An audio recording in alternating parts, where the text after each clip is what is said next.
아마 여러분들 중에 에스와티니라고 하는 나라를 처음 들어보시는 분들이 많이 계실 거라 생각이 돼요. 이전에 이름이 스와질랜드라는 나라입니다. 좀 많이 들어보셨죠? 예, 그 2018년도에 나라 이름을 바꾸었습니다. 그래서 많은 분들이 기억하지 못합니다. 오늘은 사실은 기도회지만 제가 지난 한 2년 가까이 한 1년 한 10개월 정도 그곳에 머물면서 또 그 대학에 책임자로 일을 하면서 제가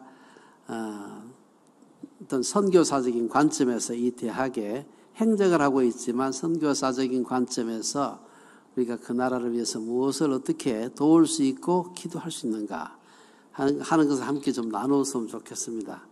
참고로 저는 의과대학에 총장을 하고 있지만 저는 사실은 물리학자로서 오랜 시간 동안 훈련을 받은 사람인데 제가 오래전부터 기독교 대학이 무엇이고 어떻게 해야 바른 기독교 대학이 될 수 있는가 이 문제 때문에 고민을 많이 하고 뭐 글도 쓰고 그랬습니다.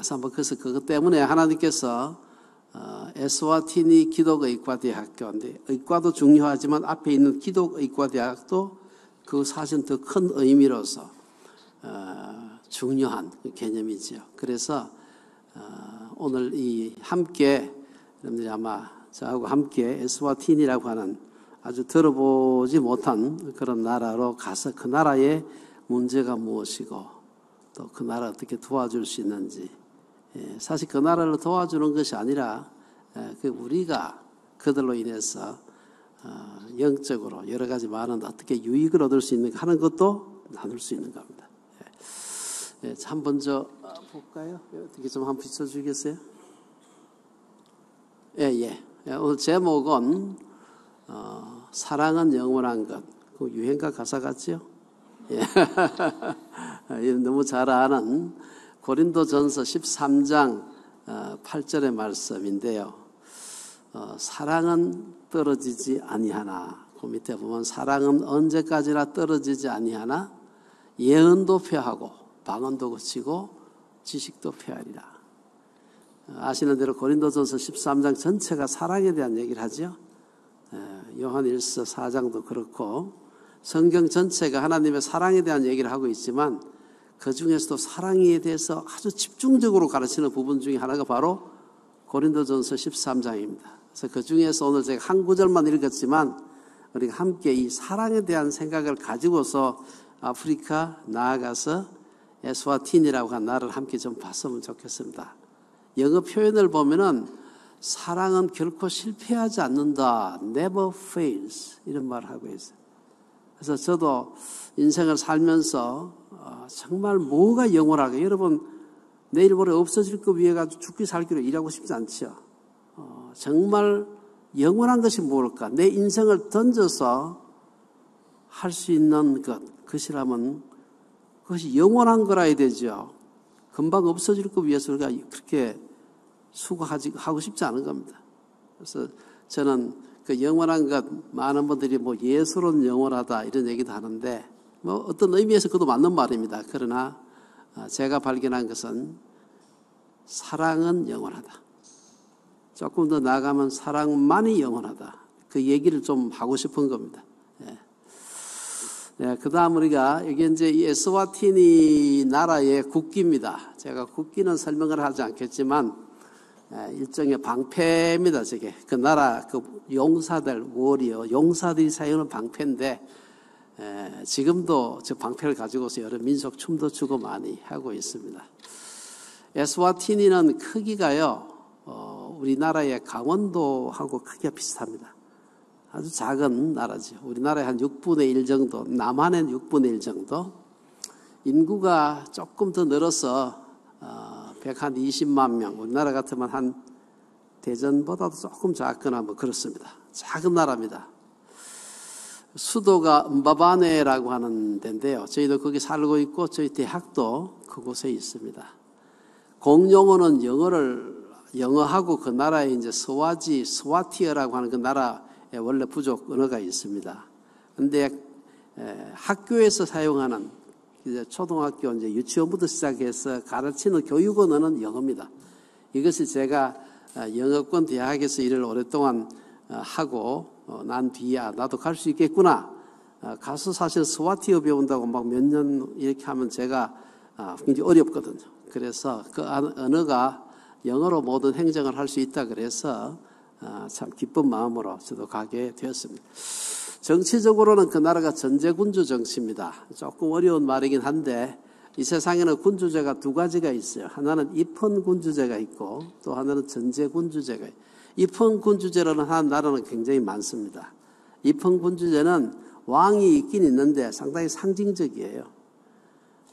여러분 아시는 대로 이 영국이라든지 일본이라든지 뭐 그 외에 굉장히 많습니다.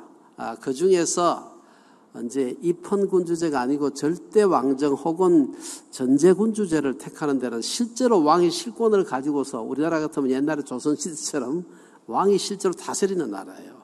왕이 제일 힘이 세고 왕의 명령이면 통하지 않을 게 없어요. 2018년 독립 50주년 그 해에 스와질랜드라는 나라를 갖다가 갑자기 에스와틴이라는 나라를 확 바꾼 것도 왕이 결정해서 한 거예요. 국회 통과한 건 아니에요. 그래 그 나라 사람들도 지금 헷갈리고 있습니다. 예. 이게 전제군주제입니다. 여러분 제가 뭐 번역은 안 했습니다만 그 나라 국가 애국가 보면은 우리말로 하자면 오주 우리 하나님 모든 스와지 부족에 축복을 내려주시는 분 이렇게 해서 국가가 시작을 해요. 물론 우리도 하나님이 보호해서 우리나라 만세 그것도 그런 의미도 있지만 이 나라는 요거는 일부지만 전체 국가 자체가 찬송가 가사예요. 실제로 그렇습니다. 예. 그리고 우리나라하고 대한민국하고 북한하고 동시순교를 함께 하고 있는 나라인데 거기 교민이 워낙 작아가지고 대사 관계는 맺고 있지만 대사관은 우리 외교부에서 유지를 하고 있지 않습니까? 왜냐하면 너무 비용이 많이 드니까. 그래서 옆에 모잠비크라는 나라 수도에 대사관을 만들고 거기서 에스와티니를 관할하게 만들어요. 그런 나라다. 그 옆에 좀 잘생겼는지 모르겠습니다만 저분이 우리 왕이에요. 스와티 3세라 그래서 왕인데 그 나라 백성들은 남자고 여자고 위통을 벗는 걸 좋아해가지고 자꾸 벗어요. 왜 벗는지 제가 잘 모르겠는데 그걸 아주 용사들의 상징이라고 생각을 합니다. 에스와티니가 어디 있는지 잘 모르시는 분들 위해서 간단하게 좀 소개를 하면요.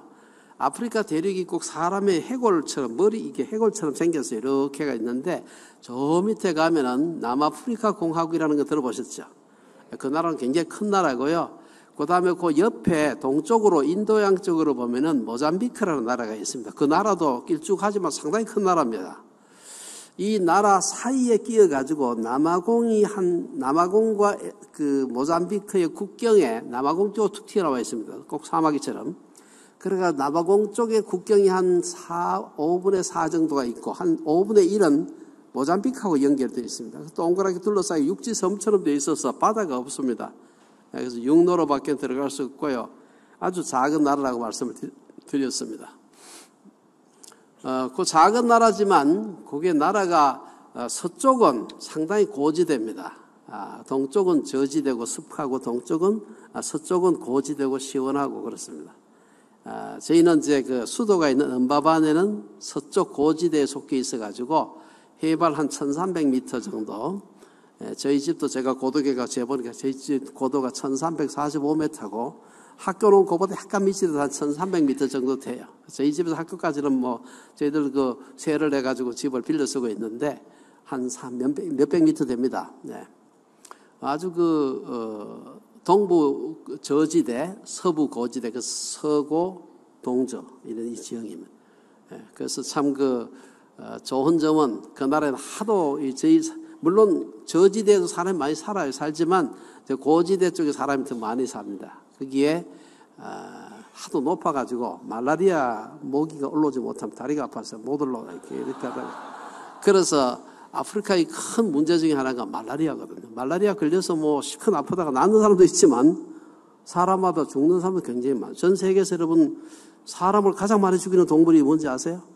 모기입니다. 예, 모기. 무슨 독뱀보다도 정갈보다도 사람을 제일 많이 죽이는 게 사실 모기예요. 예, 근데 다행히 저희가 살고 있는 아프리카의 많은 나라들이 그것 때문에 꼭 고민합니다. 근데 에스와티니 특별히 저희 학교가 있는 수도가 있는 서부 고지대는 그럴 염려가 없습니다. 그 나라가 인구 분포를 보게 되면은 스와지 부족이라고 하는 그 나라의 주종족이죠. 82.3%고 거기 보면 줄루족이라고 하는 요 족이 이제 한 9몇 %가 돼요. 이 둘을 사실 줄루족과 스와지족은 거의 비슷합니다. 말도 비슷하고요. 우리는 외모로 구분하지 못합니다. 이 둘을 합치게 되면은 한 90%가 넘어요. 이게 이제 그 나라가 굉장히 중요한 의미가 있는데 아프리카 여러분 나라 숫자가 몇 개인지 혹시 아세요? 대충 뭐 정확하게 알긴 쉽지 않습니다. 그걸 나라라고 할 수 있느냐 이에 따라서 이제 숫자가 변하기도 하는데 대략 아프리카에 나라가 몇 개가 있느냐 하면은 저도 정확하지는 않아요. 왜냐하면 아주 희한한 나라가 있기 때문에 약 55개 국가 정도 됩니다. 55개국 중에 이건 진짜 알기가 어려워. 아무도 모를 겁니다. 그 아프리카 55개국에 몇 부족이 살고 있는가. 이거는 아주 알기가 어렵고 아무도 정확하게 모릅니다. 사실. 약 한 10,000개 부족이 살고 있습니다. 모르셨죠? 예. 이 10,000개 부족이 살고 있으니까 55개국에 10,000개 부족이 살고 있으니까 한 나라에 나누기 계산해 보면요. 금방 나오죠. 이 말은 무슨 말인가 하면 대부분의 나라들이 여러 부족들이 섞여 살고 있어요. 그런데 유럽에서 식민 지배하다가 독립시킬 때 자기들 마음대로 쭉쭉 갈라가지고 나라를 독립시켰어요. 그럼 한 나라 내에 여러 부족이 섞여 있기도 하고 같은 부족이 두 개 나눠서 뭐 두 나라 세 나라 흩어져 살기도 하고. 제가 왜 이 말씀 드리는가 하면은 아프리카의 모든 갈등, 아프리카 내전도 있고 뭐 부족 싸움도 있는데 이 모든 것의 기본에는 부족 갈등이라는 게 있습니다. 트라이벌 컨플릭트가 있어가지고 뭐 여러 문제가 생겨요. 대표적인 것이 그 르완다 같은 내전이 아닙니까? 지금도 수단에서 내전하고 있죠. 근데 스와지족은 한 나라, 물론 나라가 조그마하니까 그러긴 한데 한 나라에 같은 부족, 거의 비슷한 부족이 90%가 넘어. 이런 나라는 굉장히 드뭅니다.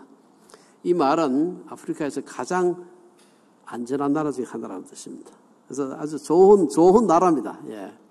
그 나라의 그 종교 분포를 보게 되면은 노란색이 40%, 저기 이제 소위 자이오니스트 교회라 그래가지고 기독교하고 전통 종교를 이렇게 막 혼합시킨 거예요. 왕도 그 종교, 그걸 믿습니다. 그러다 보니까 성경에 좋은 말이 얼마나 많은데 희한한 것만 빼가지고 믿는 사람, 뭐 일부 다쳐. 솔로몬도 일부 다쳤다. 뭐 다윗도 일부 다쳤다. 이래가지고 우리 왕께서는 아내가 지금 현재 16명이나 됩니다. 그리고 돈 좀 있고 유력한 사람은 다 일부 다처를 하고 있고요.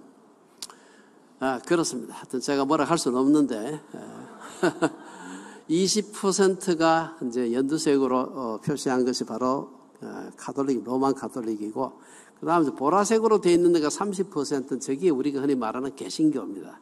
그러니까 세 개를 합치게 하면 이게 다 스스로 나도 그리스도인이다 이렇게 얘기하는 사람들이에요. 예. 찬송하고 성경 같이 쓰고 그렇습니다.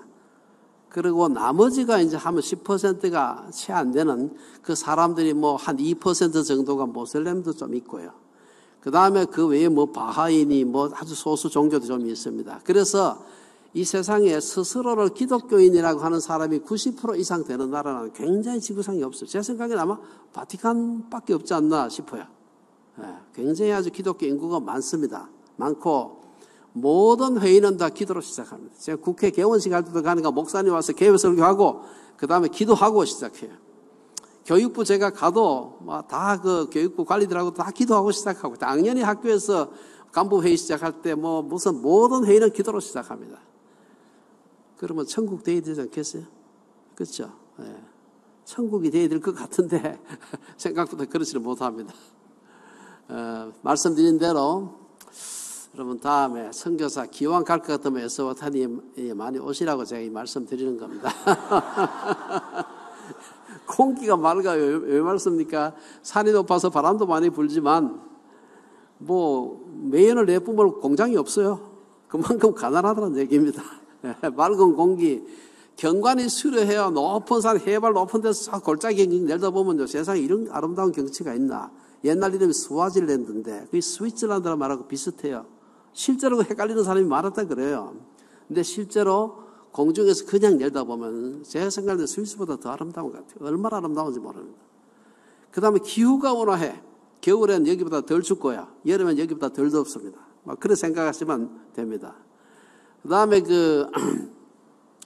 뭐 당연히 나라가 못 사니까 생활비가 저렴하죠. 예. 그리고 국민들이 굉장히 온순해요. 식민지 지배를 오래 받아서 그런지 뭐 잘 모르겠어 온순하고, 그 다음에 우리하고 좀 비슷하게 소위 머리가 하얀 사람을 존경합니다. 장유유서가 상당히 있어요. 그래가지고 제가 지금은 우리 어린 딸을 시집 보내다고 할 수 없이 제가 염색을 조금 오랜만에 했는데, 보통 때는 제가 염색하지 않습니다. 왜냐하면 이 그레이 헤어가 갖는, 하얀 머리털이 갖는 권위가 좀 있습니다. 상당히 사람들이 순종적이고 사람들이 사납지 않습니다.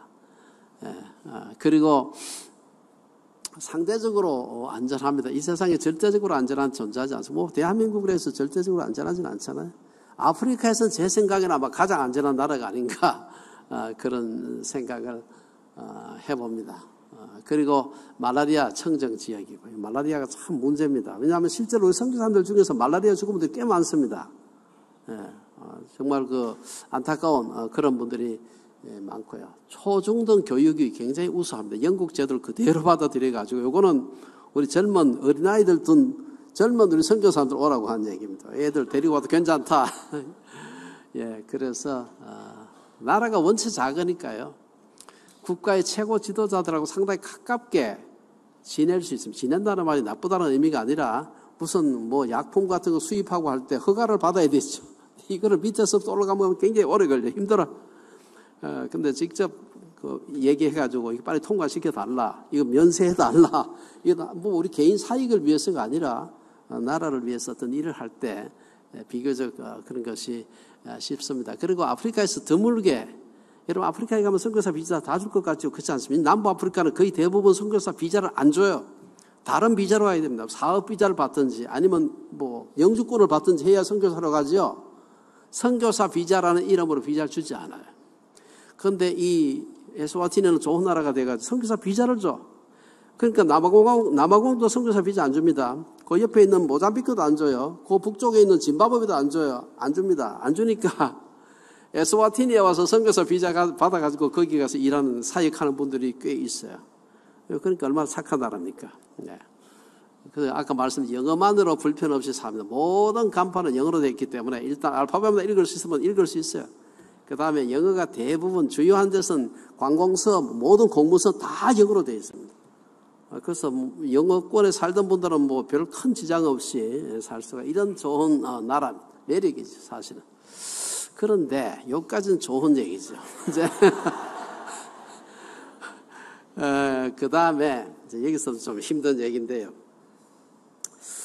제가 거기 이제 2011년도 8월에 제가 거기 가서 이제 10월 초부터 제가 거기 부임을 해서 제가 에스와티니 기독교 의과대학의 제 3대 총장으로 이제 부임을 했어요.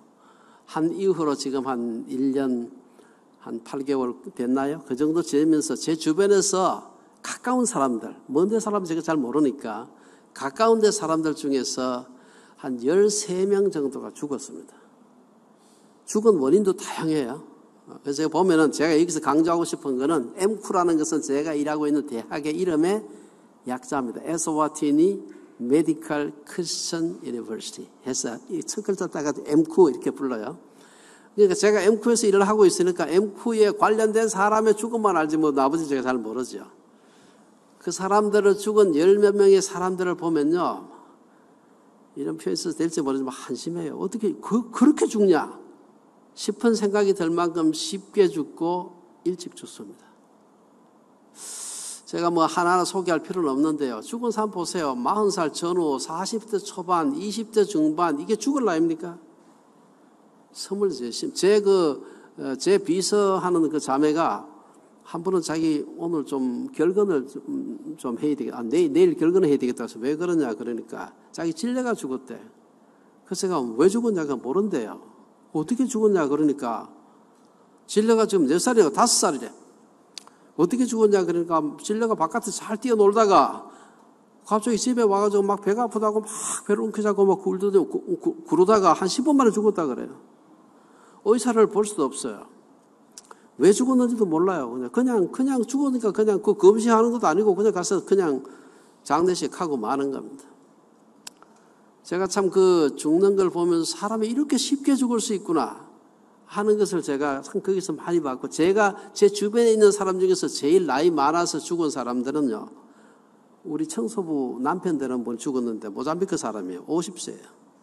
50세 같으면 우리나라 같으면 요절이죠. 그렇지 않습니까? 너무 쉽게 죽고요.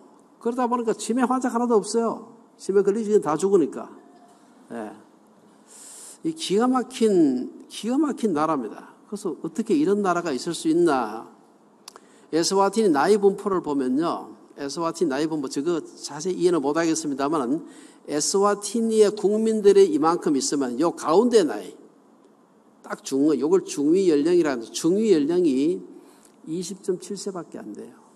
21세가 안 됩니다. 이 말은 애들을 무지하게 많이 낳든지, 노인이 다 죽든지, 뭐 하여튼 그래가지고 생긴 숫자예요. 얼마나 많이 죽나요? 우리는 여기 지금 애기 안 낳아서 난리잖아요. 뭐 지금도 보면 뭐 기차 타고 와도 애 안 만들어도 괜찮아. 너무 이뻐서. 그렇죠? 근데 거기는 막 거리에 넘치는 게 아이들입니다. 막 낳아요. 결혼해도 낳고 안 해도 낳고 막 낳습니다. 얼마나 많이 낳는지.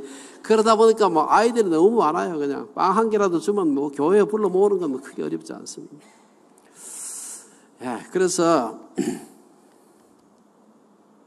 가끔 이놈들이 불순종할 때가 잘 안 돼요, 이게. 에스와티니의 보건 의료 문제가 굉장히 심각합니다. 예. 우리가 죽어도 병원에 가서 치료하다가 죽는 거 어떻게 하겠어요? 우리도 죽을 수 있는데, 근데 치료도 못 해보고 의사도 못 보고 왜 죽는지 병명도 모르고 죽는다. 이거는 참 참기가 어려운 겁니다. 예. 왜 그럴까? 이게 좀 18금 그림이 돼서 죄송하긴 하지만 그 나라에서 18금이 아닙니다. 나라는 작은데 세계에서 1등 하는 게 하나 있어요. 뭔가 하면 인구 120만 밖에 안 되는데 그 중에 에이즈 환자 비율이 세계 1등입니다. 2등도 아니에요. 1등입니다. 그냥. 국민의 30%, 많이 보는 사람들은 35%까지 보는 사람도 있는데 30%가 에이즈 환자예요. 이해가 됩니까? 세 사람 중에 한 사람이 에이즈 환자로 이거 생각하면 굉장히 상상하기 어렵죠. 그리고 에이즈 환자의 한 80%는 결핵 환자라고 지금 보고 있습니다. 둘 다 소모성 질환이 돼가지고 잘 먹고 치료하면은요, 뭐 완치는 안 될지 모르지만 제 수명 살고 죽는 겁니다. 근데 못 먹고 치료 못 받으면은 다 젊어서 죽어요. 국민의 60%가 하루 $2 미만으로 생활을 합니다. 이런 가난한 나라에 에이즈가 그렇게 많으니 거기에 뭐가 생깁니까? 에이즈는요, 꼭 나이 많아서 걸리는 게 아닙니다. 젊어서 다 걸려 죽어요. 그러니까 그 밑에 애 낳은 아이들은 다 에이즈 고아가 되는 겁니다. 에이즈 고아가 돼서 전 국민의 거의 10% 가까이가, 그 10만 명 가까이, 10만 명 정도가 에이즈 고아라고 얘기를 해요. 곳곳에 고아원이 있습니다. 그러면 고아원 다 거기 가서 애들이 제대로 대접을 받느냐? 그게 아니에요. 너무너무 불쌍합니다, 사실은. 저는 그 배경에 여러 가지 이유가 있지만, 뭐, 한마디로 말하면 성적인 무질서가, 그분들은 무질서라고 생각도 안 하는 것 같은데, 저희가 봤을 때는 무질서예요. 그것에 굉장히 중요한 역할을 하는 것이 바로 갈대축제라고 하는 그 축제가 매년 왕이 주최하는, 축제입니다. 거기 보면은, 그거는 결혼한 사람은 참여하지 뭐 결혼 안 한 여자들이 위통을 벗고 저게 아프리카 갈대입니다. 아프리카 갈대는 우리 갈대 조그만 거하고 달라요. 이런 걸 들고서 왕이 그 정한 그 큰 그 광장에 와서 왕궁이죠. 거기 와서 돌면서 맨날 며칠 동안 거기서 돌면서 춤을 추고 축제를 하고 남자들 주변에서 구경하고 있습니다. 그 결과가 어떻게 되겠어요? 그리고 왕은 그 중에서 어떤 제일 뭐 이쁜 자들 이런 사람 뽑아가지고 또 왕비를 삼고, 요새는 매년 결혼 안 한 것 같은, 저는 뭐 매년 결혼을 했다 그래요. 이것이 뭐 어떤 결과를 가져오느냐 하니 굉장히 자명한 겁니다. 그래서 굉장히 그 여러 가지로 심각한 문제, 그 중에서도 결혼 안 하고 결혼 바깥에서 태어난 아이가 전체 출생아이 거의 70% 정도된다고 봐요. 정상적으로 엄마 아빠 있고 아이들이 태어나는 경우는 한 30% 밖에 안 된다고요. 이 기가 막히죠. 예. 그래 되니까 온갖 여러 가지 문제가 다 생기는 거예요. 그리고 한 여자가 여러 남자의 아이를 갖는 것이 일반적입니다. 그리고 그건 누가 돌봅니까? 또 엄마는 또 벌어야 되니까 그걸 주로 외할머니한테 맡기고 친할머니 없으니까 맡기고 돈 벌러 가는 거예요. 돈 벌 수 있는 그 직장이 있나요? 없죠. 결국은 내몰리는 것이 매춘으로 내몰리는 경우가 많습니다. 매춘을 하게 되면은 일단 매춘하는 생활 매춘 이걸 하게 되면은 60% 이상의 에이즈에 감염된다 그래요. 그러니까 얼마나 심각한지 말할 수가 없습니다. 그래서 아까 말씀드린 대로 에이즈나 결핵 같은 것은 사실은 국가적으로 이제 가난한 나라가 문제가 되는 거예요. 미국같이 잘 사는 나라는요, 에이즈 때문에 죽는 사람이 그렇게 많지 않습니다. 그러다 보니까 평균 수명이 60세라 그러는데 제가 눈으로 본 그 나라 백성들의 평균 수명이 60세가 안 돼요. 훨씬 젊어서 죽는 것 같아요. 그러다 보니까 많은 고아들이 생기게 되고요. 고아들을 위한 많은 사역들, 우리 한국 선교사들도 가서 고아 사역하는 분들이 많습니다. 왜냐하면 너무 많으니까. 그들의 그 평균 여러 가지 그 연령이 굉장히 낮은데요. 그 이유가 이제 한 30% 정도의 에이즈 환자들이다 하는 걸 말씀드리고 싶고요. 평균 그 기대 수명이 전 세계 거의 꼴찌에 가깝습니다. 이 나라만 꼴찌가 아니고요. 남부 아프리카가 대부분 꼴찌에 가까워요. 이 나라도 그 중에 이제 하나입니다. 이것은 그 나라가 이제 평균 수명이 쭉 연도별로 그린 것인데 조금 증가하다가 에이즈 약이 개발되지 못했던 그 기간에 푹 빠졌다가 다시 조금씩 증가하고 있습니다. 이건 한국인데 한국은 지속적으로 증가하고 있습니다. 한국은 지금 2002년 통계에서 남자 여자 평균 해가지고 83세가 넘습니다. 남자들도 지금 80세가 넘고요. 여자들은 86세가 넘습니다. 그래서 정말 한국이 세계에서 최고는 아니지만 거의 최고에 가까운 가장 최장수 국가 중에 지금 하나에 들어가고 있습니다. 그런데 우리가 생각할 땐 60세도 안 돼서 죽는 사람이 그렇게 많다. 우리나라도 그런 사람이 있긴 있지만 소수죠. 한국인들의 평균 기대 수명은 굉장히 아주 길고요. 영국에서 발행된 세계적인 의학 잡지가 있어요. 란셋이라고 잡지에서는 아마 오래지 않아서 한국인의 기대 수명이 전 세계 1위를 차지할 것이다. 아주 즐거운 기쁜 소식이죠, 사실은. 그러나 그렇게 못 사는 사람이 굉장히 많다. 사무엘상 2장 31절에 보면은 저주받은 나라, 저주받은 가족, 저주받은 공동체 특징으로서 노인이 하나도 없는 그런 날, 그런 집단, 그런 나라, 저주받은 나라. 보라, 내가 내 팔과 내 조상의 집 팔을 끊어 내 집에 노인이 하나도 없게 하는 날이 이럴지라. 저는 그 나라를 보면서 어떻게 90%가 교회를 다니는데 모든 회의는 영어로 시작하는데 주일날 바깥에 나가면요 예배 시간에 사람의 눈에 띄게 적습니다. 그런 나라가 왜 이렇게 노인이 없을까? 이건 정말 우리가 단지 교회에 오는 것이 중요한 것이 아니라 우리가 하나님의 말씀을 따라서 사는 게 중요합니다. 이것이 우리가 옛날에 우리 어느 선교단체에서 전 민족의 복음화에서 얼마나 귀한 그 모토입니까, 그게. 근데 그것이 다만 교회에 끌어모이는 사람의 숫자만 늘려야 한다면 그거는 조금 더 우리가 더 깊이 우리가 생각을 해야 됩니다. 물론 교회에 안 오는 것도 오는 게 낫죠. 그러나 와서도 우리가 하나님의 말씀대로 순종해서 바르게 사는 것이 사실은 교회에 오는 것 이상으로 또 중요하다. 그럴 때 우리가 하나님께서 노인이 없는 그런 나라를, 그런 저주받은 나라로 가지 않는 길이다. 에스와티니에서 왜 이런 일이 일어날까? 아까 말씀드린 대로 그 나라 애국가는 찬송가하고 가사가 비슷합니다. 아주 비슷해요. 국민의 90%가 기독교인이라고 스스로 그렇게 얘기합니다. 공식적으로 선교사 비자를 주는 나라입니다. 국회와 정부 모든 심지어 그 기업인들 모임에 가서 다 기도하고 시작합니다. 그런데 왜 에이즈를 모슬렘들이 기독교 질병이라고 말하는가? 아프리카 55개국 중에서 이렇게 있으면요, 사하라 사막이 있어요. 큰 사막이죠. 사하라 사막 이남 국가가 국가를 우리 흔히 아프리카라고 얘기해요. 아프리카. 그 위는 사실은 모슬렘들이고 다 아랍 피가 많이 섞여 있어요. 유럽 피도 상당히 섞여 있습니다.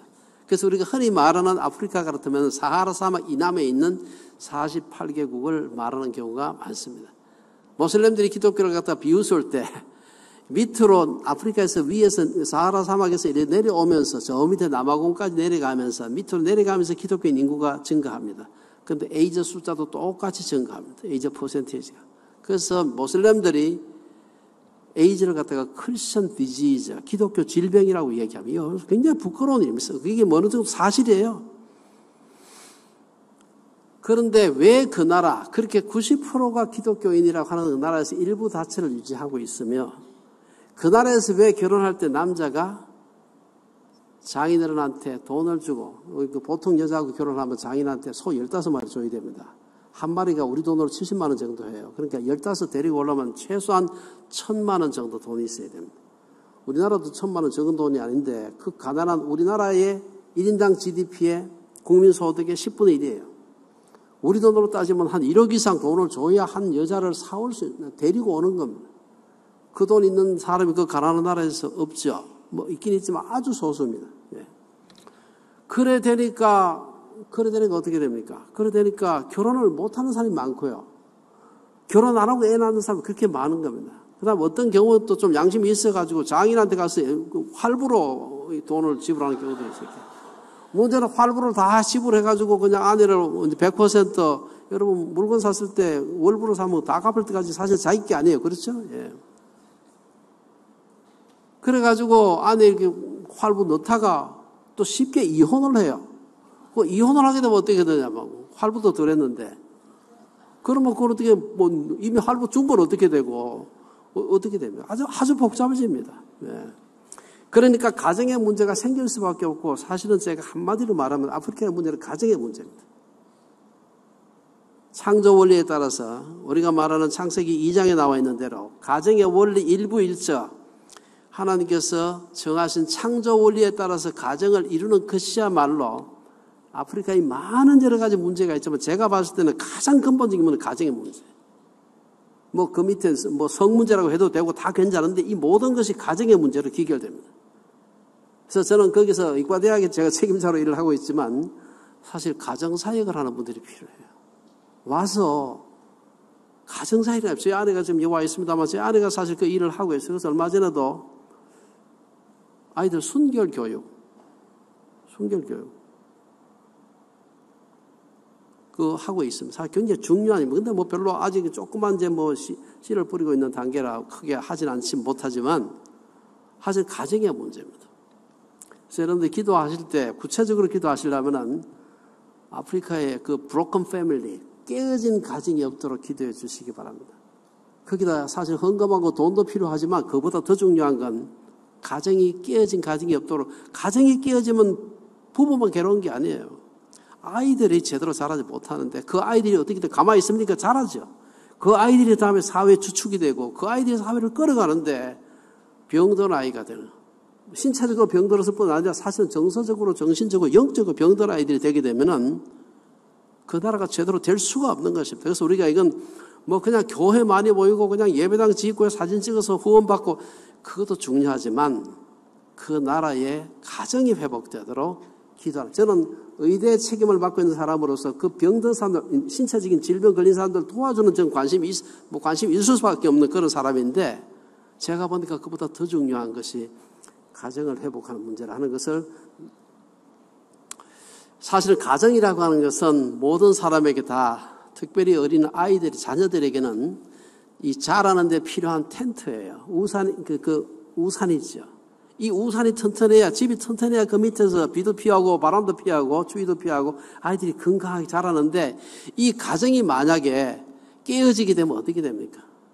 그럼 거기서는 건강한 아이들이 자라지 못하는 겁니다. 저는 그래서 이 문제가 너무나 심각합니다. 왜 심각합니까? 아까 말씀드린 대로 아내를 결혼을 하는데 지참금을 줘야 데리고 올 수 있다. 왕족하고 결혼을 하려면요 15마리 줘서는 안 되고요 최소한 150마리 줘야 됩니다. 보통 300마리 준다 그래요. 돈 계산해 보시고 한 마리 70만 원 우리나라보다는 이제 속감은 쌉니다. 그 천지가 소가 많아요. 장가가기 위해서 그래야 한다 생각됩니다. 어쨌든 그렇게 소위 브라이덜 프라이스, 지참금을 줘야 아내를 데리고 올 수 있는데, 데리고 온다는 말은 점잖은 말이고 사오는 거예요, 사실은. 그러니까 가정의 결속력이 약해요. 우리가 결혼 서약할 때 그야말로 이 땅에서 죽음이 우리를 갈라놓을 때까지 서약하지 않습니까? 우리 사실은 그렇게 하는 것이 마땅한 거예요. 근데 툭 하면 이혼해. 그래서 수많은 결혼 못하는 청년들이 있게 되고요. 그렇다고 아기를 안 낳을 수 있나요? 남녀간에 끌림을 어떻게 막겠어요? 아기는 계속 낳는 겁니다. 뭐 중학생도 낳고 고등학생도 낳고 뭐 아기는 그냥 생리 시작하면 다 낳는 거예요, 그냥. 이 기가 막힌 상황입니다. 너무 쉽게 이혼하고 결혼하고요. 이거 만들 땐 저희 누가 물어가지고 했는데 우리 보고 결혼한 지 얼마나 됐냐고 우리 41주년 됐다니까 그건 전설이라 그러더라고. 한국에 가면 전설이 많다. 41년 그보다 더 한 사람도 있고 많다. 예. 아버지가 다른 아이들이 한 엄마와 사는 것이 아주 일방적이에요. 아까 말씀드렸죠. 그리고 할머니가 아니고 외할머니가 아버지가 다른 딸의 자녀들을 키우는 일이 아주 일상적인 모습입니다. 결과가 뭡니까? 아이들이 슬픈 겁니다. 아이들이 슬퍼요. 그러니까 그 아이들이 누굽니까? 다 자라면 그 아이들이 결국은 그 나라 백성이에요. 그 백성 전체가 슬픈 겁니다. 예.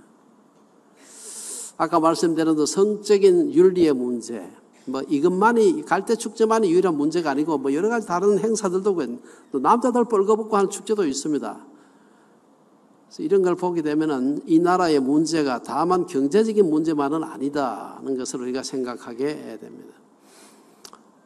우리가 행복이라고 하는 것은 관계로부터 오는 겁니다. 그 관계는 여러 종류의 관계가 있는데 하나님과의 관계, 우리가 가장 근본적인 또 관계 중에 하나죠. 그다음 부부 간의 관계도 관계고 가족 간의 관계도 있고요. 그리고 우리가 사회적으로 혹은 직장에서 맺는 여러 사람들과의 관계가 있는데 돈은 아주 많지 않아도 행복할 수 있습니다. 그럼 죽으면서 행복하다 이 말이 아니고 그냥 먹고 살 수 있는 정도 되면은 행복할 수 있어요. 그러나 관계가 깨어지면서 난 행복하다 이렇게 얘기하는 사람은 존재하지 않습니다. 저는 그 아프리카의 비극을 보면서 이것은 관계의 문제다. 아까 말씀드린 대로 깨어진 가정의 문제.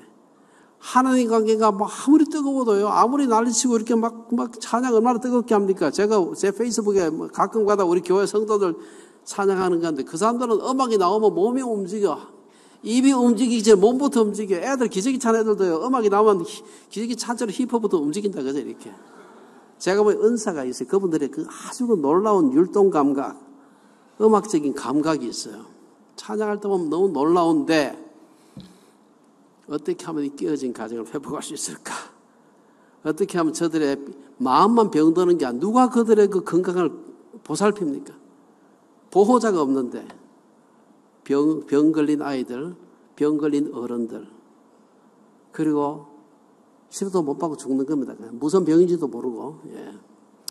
제가 일하고 있는 우리 에스와티니 메디컬 크리스천 유니버시티의 간단한 소개를 좀 드리면요. 저희 대학은 잘 안 돼. 이름이 에스와티니 메디컬 크리스천 유니버시티인데 여러분 영어를 조금 하시는 분들은요. 원래 이 이름이 에스와티니 크리스천 메디컬 유니버시티라고 해야 맞습니다. 이게. 크리스찬이 훨씬 더 넓은 의미이기 때문에 앞에가 메디컬보다 훨씬 더 넓잖아요. 우리말로 할 때는 그래서 에스와티니 기독의과 대학이라고 이렇게 하는데 영어로 쓸 때는 에스와티니 메디컬 크리스천 유니버시티 EMCU라고 하는 이유가 있습니다. 이게 여러분 이상하지 않습니다. 제가 처음 갔을 때 그거부터 물어봤어요. 누가 이거 이름 정했냐? 이거 영어에 아주 기본을 잘 모르는 사람이 학교 이름을 정했는데 어떻게 이럴 수가 있나 하니까 이 나라에서 메디컬 문제가, 의료 문제가 너무 중요해가지고 정부 지도자들이 메디컬하고 크리스천하고 다 아는 순서를 바꿔달라. 이렇게 해서 바꿨대요. 저는 나중에 가서 들었습니다. 얼마나 기가 막힌 얘기입니까? 메디컬을 앞쪽에 넣어달라. 크리스천. 이 나라가 90%가 크리스천이라 했어요. 크리스천에 대해서 기독교에 대해서 전혀 저항적이지 않습니다. 그런데 메디컬 앞쪽에 넣어달라. 그 사실 자체가 다른 모든 것들을 대변하고 있는 거예요. 잘 안 가는데, 예. 여기에 이제 저희 캠퍼스가 2개가 있는데, 여기 이제 제1 캠퍼스, 메인 캠퍼스입니다. 뭐 정말 여러분 그냥 봐도 아름답죠? 예. 제 드론 가지고 찍은 사진인데 아름답고, 그 뒤에 괜찮은 듯이 보이는 곳 집 몇 채가 있는데 그 중에 한 개 저희가 새를 살고 있습니다. 저희 늘 가까운 학교 근처에 지금 살고 있는데, 굉장히 사실은 아름답고 음바반의 시 외곽에 산기슭에 있습니다. 요거는 제2 캠퍼스인데, 저희가 의과대학인데도 의과대학의 사실 중심은 의학과거든요. 다시 말해서 의사를 길러내는 학과예요. 근데 아직 그 지난 몇 년도가 노력을 했는데 아직 그 의학과는 가지고 있지 못하고 아마 곧 정부로부터 받을지 않을까. 그래서 아마 이번 가을부터는 의학과 학생을 모집하려고 여러 가지 준비를 거의 다 완료를 하고 기다리고 있습니다. 저도 지금 제가 7월 20일 날은 돌아가게 되는데, 돌아가기 전에 정부로부터 아마 그 최종 허가가 나오지 않을까 하고 지금 기다리고 있습니다. 이 2개 캠퍼스는 여기 이제 공중에서 본 구글 맵 그 위성 사진인데 한 6km 정도 떨어져 있습니다. 제1 캠퍼스가 밑에 좌측에 있고, 제2 캠퍼스는 가운데 위쪽에 있습니다. 그리고 전체적인 이제 음바반의 그 시 모습인데, 음바반에는 한 10만 명 정도가 사는 수도인데 한 10만 명 정도가 삽니다. 전부 산지입니다. 저희 2013년에 제가 일하는 그 대학은 한국인 선교사, 그분이 이제 아프리카 대륙 선교회라는 걸 만든 분입니다. 이분이 이제 이 학교를 설립했어요. 그러니까 선교회 이름으로 설립을 한 거죠. 그 정부하고 협약을 맺어가지고 사립대학, 그 나라에 이제 대학이 3개가 있는데 하나는 국립대학이고 2개는 사립대학이고, 2개 사립대학 중에 1개가 저희 학교입니다. 그 나라에서 영국 제도를 받아들여가지고 대학에 대해서 정부가 운영비를 지원하는 걸로 해서 이 대학을 설립을 했어요. 운영비라는 것은 인건비를 포함합니다. 인건비가 이제 얼마나 제일 비싸죠, 사실은요. 그래서 그걸 정부에서 지원한다면 우리가 선교사들이 모금을 해서 건물을 짓겠다, 이렇게 해서 시작한 거예요. 그래서 지금도 그걸 하고요. 저기 지금 좌우에 계시는 분이 김종양 선교사님 4분이고 가운데 있는 분이 우리 엄스와티 3세 국왕입니다. 이렇게 해서 시작했고요. 캠퍼스가 굉장히 아름답습니다. 현재 7개 학과가 있고요. 이제 8번째 학과가, 의학과가 시작되게 되면 8번째 학과가 되고, 현재 1년에 한 260명 정도 학생들을 모집하고 있고요. 전체 학생은 현재 한 960명 정도, 만약 의학과가 되게 되면 조금 더 많아지게 될 겁니다. 그리고 이 학교가 의학 중심의, 의료 중심의 그런 학과가 많아서 제 생각에는 그 나라에서 제일 학생들이 우수한, 학력적으로는 적어도 제일 우수한 학생들이 오는 학교입니다. 지난 직전 입시에서 260명 모집하는데 2,560명 정도가 지원을 했습니다. 우리 같으면 요새 막 대학이 애들 못 채워서 고민이죠. 제가 얼마 전에 대전에 있는 어느 우리 침례교 신학대학에서 무슨 일 도와준다고 한참 일을 했는데, 이렇게 좋은 캠퍼스가 있는데 아이들이 모자라. 제가 너무 아깝다. 이 캠퍼스가 너무 아깝다는 생각을 제가 좀 했습니다.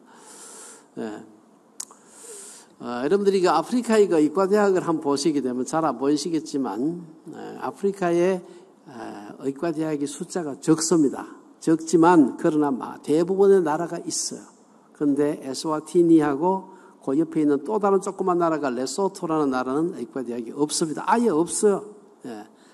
이 대개 이제 저희가 속해 있는 남부 아프리카의 의과대학 메디컬 스쿨의 숫자입니다. 대부분의 나라들이 의과대학이 있지만 아까 말씀드린 대로 에스와티니하고 그 옆에 있는 레소토라는 나라는 의과대학이 없습니다. 이것도 잘 안 보이실 텐데요. 국가별 인구 1,000명당 의사 숫자가 얼마나, 이건 전 세계적으로 의료의 질을 평가할 때 굉장히 중요한 지표가 돼요. 1,000명의 인구 1,000명당 의사가 몇이 있느냐. 우리 여기도 의사가 계시리라고 생각을 하는데, 보통 선진국 같으면 인구 1,000명당 한 2명 이상 되면은 되게 괜찮은 숫자입니다. 아주 많은 데는 오스트리아 같은 데는 거의 한 5명 가까이 되고요. 대부분의 아프리카 나라들은 0점 몇 명입니다. 에스와티니는 0.15명입니다. 우리 한국에 비해서 인구가 작으니까 물론 작죠. 근데 1000명당 의사 숫자가 한국에 비해서 10분의 1이 안 돼요.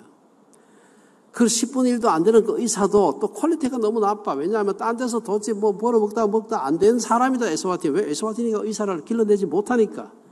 실력도 형편이 없는 데다가 외과 의사는 배째 넣으면 꾸매지도 못한다는 말도 있어요. 그런 사람들이 와가지고 제대로 임상도 안 하고 수련도 안 받고 와가지고요. 의사라고 뭐 졸업장 가지고 와서 정부에다 대고 내 의사 되고 하다 보면 뭐 없으니까 받을 수밖에 없어요. 그러니까 병원에 가도 죽고 안 가도 죽고요. 다 죽는 겁니다, 그냥. 숫자도 문제지만 사실은 퀄리티도 정말 큰 문제입니다. 그래서 의과대학 세워서 제대로 수련시켜가지고 제대로 사람 고칠 수 있는 의사를 만들어야 되는데 이것이 이제 저는 의대 책임자로서 이걸 어떻게 하면 좋을까? 사실 저는 밤낮 그 생각을 하고 있습니다. 여러분들이 그 위해서 기도해 주시기 바랍니다. 깨어진 가정의 문제는 안타깝긴 하지만 제가 할 수 있는 일이 아니에요, 사실은. 뭐 저희 아내는 늘 그 때문에 이제 뭐 노력을 하고 있습니다만은 기도해 주시기 바랍니다. 저는 본질적인 문제, 아까 말씀드렸지만 그 다음 이것도 본질적인 문제 중에 하나야. 중요한 문제입니다. 사람들이 다 죽으니까. 요거는 이제 저희 나라 얘기는 아닌데 조금 전에 바로 저희 나라에서 멀리 떨어진 남아공 내의 섬처럼 존재하는 또 다른 나라예요. 저희 에스와티니보다는 좀 더 큽니다. 한 2배 가까이. 나라 크기도 2배 정도 되고 인구는 2배는 아니지만 2배, 한 1.6배 정도 됩니다. 그 나라도 의대가 없어요. 없으니까 의사를 못 길러내는 겁니다. 바깥쪽에 또 어디 가다 취직 못하는 의사들 그냥 딴 데서 쿠바 같은 데서 그냥 도장 찍어가지고 와가지고 그냥 의사를 하니까 거기도 마찬가지로 우리처럼 다 죽습니다. 그래서 그 나라 저분이 레소토의 보건부 장관인데 여자인데 저분이 의사입니다. 의과대학 만드는 게 소원이에요. 근데 의과대학 만드는 거 그냥 만드는 거 신학교 만드는 거하고 다릅니다. 굉장히 돈이 많이 들고 돈만 많이 듭니까? 그 인력이 있어야 되죠. 그리고 그걸 유지하기 위해서도 돈이 많이 들어. 세우기만 힘든 게 아니고요. 그래가지고 2014년에 레소토가 드디어 의과대학 만들었다고 막 신문을 하고 난리쳤어요. 드디어 우리나라도 의과대학을 갖게 되었다 했는데 2017년에 문을 닫았습니다. 유지를 할 수가 없는 거예요. 그게 필요한 교수진을 댈 수가 없어. 교수진이 있으면 됩니까? 여러 가지 실험 실습 장비라든지 인턴십 같은 거 어떻게 합니까? 그래서 문을 닫았습니다. 그래서 이런 남부 아프리카의 기가 막힌 상황을 여러분 함께 우리가 위해서 기도하는 게 필요합니다. 우리가 한국이 지금 의료 선진국이 아니고요. 한국은 의료 천국입니다. 적어도 환자들에게는. 저는 에스와티니 가기 전에 캐나다에서 24년을 살았습니다. 그곳에서 학교에서 근무를 했고요. 캐나다도 물론 선진국이죠. 미국도 선진국이고 한데 거기선 의술도 좋아요. 시설도 좋고. 근데 문제는 기다려다 죽습니다. 기다렸다가 죽어요, 그냥. 아주 응급환자, 응급실에 가면 뭐 급하게 하지만 그 나머지 별로 응급하지 않은 건 기다려야 돼요, 그냥. 끝없이 기다려야 됩니다, 뭐. 우리 같으면 그냥 당일날 할 것도 3개월 기다려야 되고요. 근데 사실은, 정말 에스와티니의 그 상황은 뭐 그런 정도도 아니에요. 예. 저는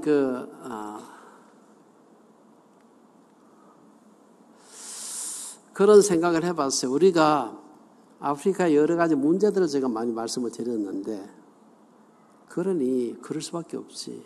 그렇게 무질서하게 사니 일찍 죽고 에이즈 걸리고, 이렇게 하면 좀 사랑할 수 있습니까? 이때 우리가 생각해야 될 말씀이 있어요. 이게 바로 우리가 잘 아는 로마서 5장 8절 말씀입니다. 우리가 한번 같이 읽어볼까요? 시작. 우리가 아직 죄인 되었을 때에 그리스도께서 우리를 위하여 죽으심으로 하나님께서 우리에 대한 자기의 사랑을 확정하셨느니라. 언제 그리스도께서 우리를 위해서 죽으셨다 그랬어요? 우리가 죄인 되었을 때, 아주 보기 좋고 행실을 발라가지고 사랑스러울 때 부른 게 아니고, 예수님께서 죽으신 것이 아니라 우리가 아직 죄인 되었을 때에 그리스도께서 우리를 위해서 죽으셨다. 저는 이 말씀을 생각해 봅니다.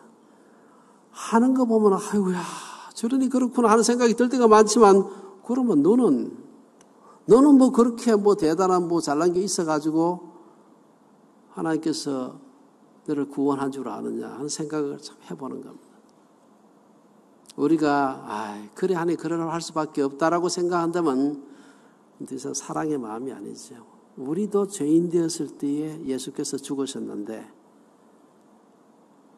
그들이 우리도 다 지금도 죄인이긴 하지만 그러나 그들의 그런 삶에도 불구하고 삶의 태도에도 불구하고 그래서 사랑하는 것이 우리가 로마서 5장 8절의 말씀처럼 우리가 죄인 되었을 때에 우리를 부르신 하나님의 은혜에 사랑에 보답하는 길이 아닌가. 여러분 잘 아는 선교에 대한 부르심인데요. 제가 알기로는 우리 담임 목사님도 선교 가시다고 얘기 들었는데 사도 바울이 전도팀을 데리고 소아시아 지금 터키 지방에 선교 여행을 다닐 때 드로아라는 데서 와서 어디로 가는 게 동쪽으로 갈까 서쪽으로 갈까 어디로 가는 게 하나님 뜻일까 고민하고 있을 때 환상 중에 하나님께서 한 사람을 그의 눈에 보이게 합니다. 그게 누군가 하면 터키에서 에게해의 보스포러스 해협이라고 좁은 데에 있어 건너가면은 그때 유럽이 시작되는데 유럽에 있는 첫 나라가 도시가 지역이 이름이 마케도니아예요. 거기가 지금은 그리스 북동쪽에 있는 그런 지역인데 마케도니아 한 사람이 환상 중에 나타나서 건너와서 우리를 도우라 이 손짓을 하는 것을 보게 되고 사도 바울이 이것은 하나님께서 우리를 마케도니아로 이 바다를 건너서 유럽으로 와서 복음을 전하라는 하나님의 지시인가 보다 하고 일행을 이끌고 그리 가게 됩니다. 이것이 역사의 물꼬를 바꾸어요. 그것이 바로 기독교 유럽이 되는 첫걸음이었고 만약 그때 역사에 만약에는 없다 그러지만 만약 그때 동쪽으로 이들이 턴해가지고 왔으면 인도로 해서 어쩌면 우리가 기독교 아시아가 되었을 가능성이 많습니다. 그런데 하나님께서 무슨 뜻인지 우리는 잘 모르지만 유럽으로 부르셔서 사도 바울 일행이 유럽에 복음을 전하기 시작을 하고 우리가 오늘날 잘 아는 대로 기독교 유럽을 만들게 됩니다. 건너와서 우리를 도우라. 뭘 건넙니까? 바다 건너와서. 저는 이 부름이 어쩌면 오늘 우리에게 메시도니안 콜이 아니라 아프리칸 콜이 될 수도 있다는 생각입니다. 이제 더 이상 물론 유럽도 선교지다 얘기하는 사람 많습니다. 그래서 맞는 말이에요, 그것도. 그러나 어쩌면 우리에게 아프리카로 하나님께서 부르시는 부름일 수도 있다. 제가 유럽을 선교하지 말라는 얘기도 아니고 딴 데도 선교할 때가 많이 있지만 가장 열악한 나라 중에 하나가 아프리카고요. 생각해보면 우리에게 과연 도울 수 있는 힘이 있을까? 이런 작은 적에 제가 하나 더 넘기겠습니다. 여러분들이 이제 우리끼리 살게 되면 우리도 얼마나 문제가 많습니까? 나라에 범죄도 있죠, 가난한 사람이 있죠, 노숙자 있죠, 다 있습니다. 있는데, 아프리카 가서 제가 살아보니까, 우리가 대한민국이 5,000년 역사에서 지금처럼 잘 살아본 적이 없어요. 220개 국가 중에서 10등 내외 경제력을 가지고 있다. 수능으로 따지면 1등급에 해당합니다. 이거는. 그렇죠? 220 국가 중에서 10등 한다. 이건 보통 잘하는 게 아니에요. 이건요. 여러분 제가 에스와티니 사람들이 한국이 얼마나 대단하다는 잘 몰라. 남아공은 대단한 나라로 알아요. 바로 옆에 붙어 있어가지고. 그래서 우리 대한민국은 남아공보다 훨씬 잘 산다. 남아공에는 의과대이 9개밖에 없지만 대한민국이 41개나 있다. 암만 얘기도 안 돼. 영국은 하늘 같고 에스와티니가 보세요. 남아공은 대단한 나라고 한국은 어디 있는지도 모르고 미국도 잘 몰라요. 에브라함 링컨이 누군지도 몰라요. 영국은 식민지 지배를 오래 받아서 이제 그런 거겠죠. 그래서 제가 생각하다가 위키피디아를 찾아보니까요. 거기에 여러 가지 많은 얘기하면 그분들 잘 기억을 못 할 테니까 찾아보니까 제가 아까 말씀드렸죠. 아프리카가 해골처럼 생겼는데 이 중에 사하라 사막이 딱 있어요. 사하라 사막 북쪽은 다 모슬렘권이고 다 아랍 사람들하고 섞여 있고 또 유럽 사람도 섞여 있고 인종도 좀 다르고 종교도 다릅니다. 근데 사하라 사람 이남을 흔히 말하는 아프리카라 그럽니다. 이 아프리카에 약 48개 어떤 사람 46개라 하는 사람도 있는데 48개 나라가 있는데 그 나라 중에는 나이지리아 인구가 얼마인지 아십니까? 2억이 넘어요. 이디오피아 인구가 얼마 되는지 압니까? 1억이 넘습니다. 탄자니아, 케냐 다 큰 나라들이고요. 우리 그 바로 옆에 있는 그 남아공도 5,600만에다가 얼마나 잘 삽니까? 과거는 우리보다 훨씬 더 잘 삽니다. 지금은 이제 좀 이제 못 살아졌지만 흑인 정부 시작되면서 그런 나라들 다 합쳐가지고요. 아프리카 넓이가, 땅 넓이가 얼마 되는지 아세요? 남한의 300배입니다. 인구가 중국 인구보다 많습니다. 14억이 넘어요.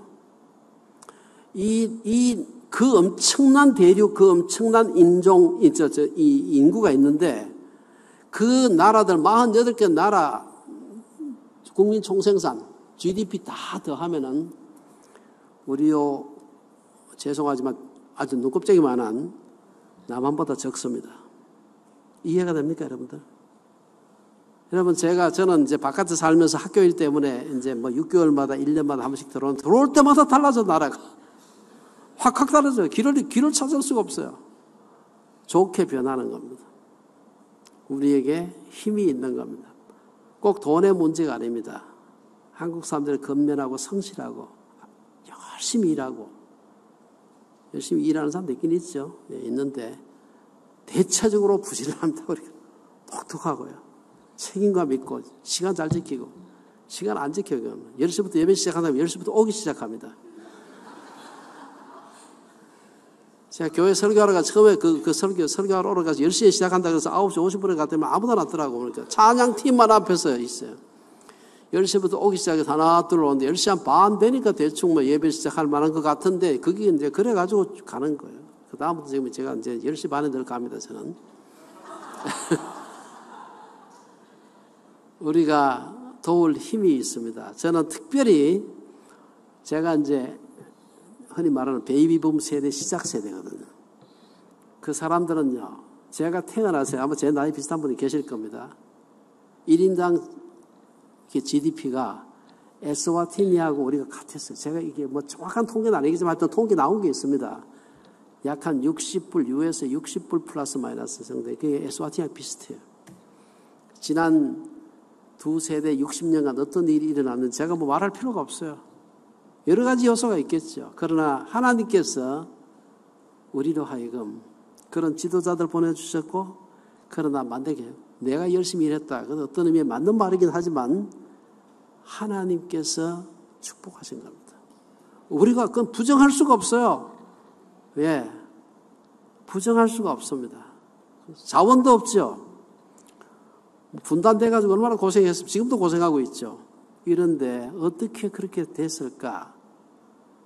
저는 우리가 그걸 경험한 사람으로서 저들에게 좀 격려해주고 싶어. 잘 살 수 있어. 우린 니들보다 훨씬 자원이 적어. 나라가 뭐 그건 작으니까 또 자원이 적기도 하지만 그 나라는 나라 크기에 비해서 자원이 많은 나라입니다. 아프리카는 대부분 다 자원이 많습니다. 잘 살 수 있다고 격려해주고요. 롤 모델로 그들을 좀 우리가 뭐 가르쳐 준다면 조금 교만한 말 같기도 한데 어쨌든 그들을 격려해 주는 것도 큰 우리의 사명 중에 하나입니다. 그들에게 있는 패배감. 백인들은 진짜 우리도 백인에 속합니다. 하얗기 때문에 가면 황인종을 생각하면 진짜예요. 우리 백인으로 쳐요. 그 사람들은요. 우리가 뭐 황인종은 어떻게 일하지? 그렇지 않습니다. 백인들은 되지만 우리는 안 돼. 이 패배감, 의존성. 우리는 남에게 원조를 받아야 된다는 생각. 이거 뿌리채 뽑자. 저는 학교에서 이제 학생들이나 교직원들 보고 그런 얘기를 합니다. 우리가 언제 이 나라가 선진국이 되느냐? 우리가 유럽의 여러 나라를 도울 수 있겠다. 뭐 가지고 도울까? 꼭 돈 가지고만 돕는 게 아니에요. 우리도 도울 게 있다라고 생각한 그때부터 그게 창세기 12장 2절에 있는 아브라함의 축복인 어떤 축복입니까? 내가 돈 많이 받아서 무슨 뭐 억대 자산가가 되는 게 부자가 아니고요. 내가 다른 사람이 복 받는 통로가 되는 것이 아브라함의 복입니다. 아멘입니까? 예. 내가 나를 통해서 내가 복의 종착역이 대대연대가 되는 게 아니고 나를 통해서 다른 사람이 복을 받는, 내 나라가 복을 받고 주변 이웃이 복을 받고, 저는 우리 학교가 그 나라의 복의 통로가, 복의 종착역, 복 막 쌓아서 예산 남고 그런 학교 만들라는 게 아니고 그 학교가 있음으로써 120만 나아가서 남부아프리카의 그 16개국 SADC 남부아프리카 그 경제 공동체가 있습니다. 그 나라 전체 11억 인구가 있는, 인구가 이 사람들이 잘 살고 아프리카가 복을 받고 그게 아브라함의 복입니다. 아브라함을 통해 하나님께서 너는 복의 근원이 될지라. 옛날 개역 성경에는. 근데 요새 개역 개정에 보면 그래 안 나와요. 너는 복이 될지라. 네 존재 자체가 다른 사람들에게 복이 돼야 돼요. 예, 내게 그 복이 와서 막 내게 철철 넘치는 게 아니라 내가 그 사람들의 복이 돼야 되는 겁니다. 저는 우리가 열방에 적어도 아프리카 사람들이 우리가 복이 될 수 있다고 믿습니다. 우리의 개발 경험이 있고요. 경제력도 있고요. 많아요. 없는 것 같지만 많습니다. 저는 그것을 우리 함께 나눌 수 있도록 우리 기도해요. 저는 그래서 누가 부자냐? 간단해요. 줄 거 있는 사람이 부자입니다. 그러면 있다고 다 줍니까? 그렇지 않죠? 주는 사람이 부자입니다. 이건 성경에 나와요. 주는 자가 복되다. 성경에 딱 나와 있습니다. 주는 자가 복되다. 아무리 돈 많아도 하나도 안 준다. 그러면 그 사람 가난뱅이에요. 평생 엄청난 돈 가지고 가난뱅이로 사는 사람이 있는가 하면 많은 돈은 아닐지 모르지만 남과 나누면서 부자로 사는 사람이 세상에 많습니다. 저는 예수님께서 이 세상 사시면서 제가 마지막으로 소개를 좀 드리고서 얘기를 마치겠습니다. 예수님께서 세상에 다니시면서 여러 가지 많은 일들을 하셨지만 그걸 세 가지로 요약하게 되면은 예수께서 모든 도시와 마을에 두루 다니사 그들의 회당에서 가르치시며 교육하시며 그들 천국 복음을 전파하시며 선교하시고 설교하시고 전도하시며 모든 병과 모든 약한 것을 고치시니라. 치유 사역이죠. 예수님께서 이 세 가지 사역을 그걸 위해서 학교를 짓고 병원을 짓고 그러진 않았었어요. 그러나 이것이 예수님의 사역의 세 가지 중심적 사역이에요. 이때 이제 예수님께서 그런 사역을 하시게 된 배경이 뭐냐? 그 동기가 뭐냐면 기본적으로요. 예수님께서 무리를 보시고 민망히 여기시네. 민망이란 말 잘 안 쓰죠. 예. 또 다른 데 보면 예수께서 불쌍히 여기사 손을 내밀어 그에게 대시면서 이르시되 내가 원하노니 깨끗함을 받으라. 사랑하는 마음이 생기기 위해서는 불쌍한 마음이 필요해요. 정말 안 됐구나. 내가 어떻게 좀 도와줄 수 없을까? 이 생각하는 것, 그것이 사실은 복음의 시작이고 그것의 기초는 사랑입니다. 그래서 아까 우리가 처음 읽었던 대로 우리가 모든 것을 가져도 사랑이 없으면 아무것도 아니다. 박사 아니라 박사 할아버지가 돼도 사랑이 없으면 아무것도 아닌 겁니다. 아까 처음에 읽었던 대로 사랑은 언제까지나 떨어지지 아니하되 예언도 피하고 방언도 거치고 지식도 펴라. 언제까지? 죽을 때까지 끝나는 거예요. 이 세상 아무리 많이 가지고 있어도 죽으면 끝나는 겁니다. 그렇죠? 그러나 그것을 사랑으로 그것들도 쓸모가 없다는 얘기가 아니고요. 우리가 그것을 사랑으로 할 때 예언도 방언도 지식도 사랑으로 행할 때 그것은 영원한 겁니다. 사랑은 영원하지만 다른 것은 영원하지 않습니다. 사랑으로 행하는 것은 영원하지만 사랑의 마음이 없이 행하는 것은 영원하지 않습니다. 죽음으로 끝나는 거예요. 우리가 가진 것, 우리가 정말 애써 얻은 것이 그게 돈이든 지식이든 무엇이든지 간에 그것이 영원하기를 바라십니까? 그렇다면 그것을 사랑의 마음으로 행하는 것이 필요합니다. 그 중에 한 행위는 물론 헌금하는 거예요. 그러나 그 외에도 우리가 가진 것을 사랑의 마음으로 나눌 수 있는 방법은 얼마든지 있습니다. Love never fails. 사랑은 절대 실패하지 않는다. 믿습니까? 예, 저는 여러분들이 우리가 정말 이것을 위해서 나는 무엇을 할 것인가? 우리가 정말 말이 아니라 함께 아프리카 사람들이 정말 저는 그렇게 불쌍한지 몰랐어요. 처음에 전 불쌍하게 돼도 그 정도 하겠지 생각했던 것보다도 더 어렵습니다. 집에서 늘 이렇게 먹을 걸 얻으러 오는 사람도 있고요. 힘들어요. 그거. 자꾸 오니까 좀 쉬어야 되는데 자꾸 올리고 자꾸 들어오니까. 예. 그러나 힘들지만 사랑은 샘솟듯이 우리 속에 사랑이 막 솟아나 산 사랑이 아니에요. 많은 경우에 사랑은 의지적인 결단입니다. 사랑하기로 결단해야 돼요. 그렇지 않으면 저절로 사랑 생겨날 거라 우리가 그렇게 선한 존재가 아닙니다. 그래서 우리가 사랑하기로 결단하는 것. 그래야 남 도와줄 수 있습니다. 그래야 선교지는 사람들 긍휼히 여길 수 있습니다. 그런 정말 사랑은 영원한데 나아가서 사랑만이 영원하다 하는 것을 우리 모두가 우리가 깨닫고 그것이 예수님께서 우리에게 보여주신 본이고 선생 따라 하는 것이 제자입니다. 그렇죠? 선생이 그렇게 했으면 우리도 그냥 따라 하는 것이 마땅하다 이 말이에요. 그 방법은 다양할 수 있어요. 그러나 선생님의 행하신 대로 우리 모두 행하는 함께하는 교회 성도들 되시기를 주의 이름으로 축원합니다. 기도하겠습니다.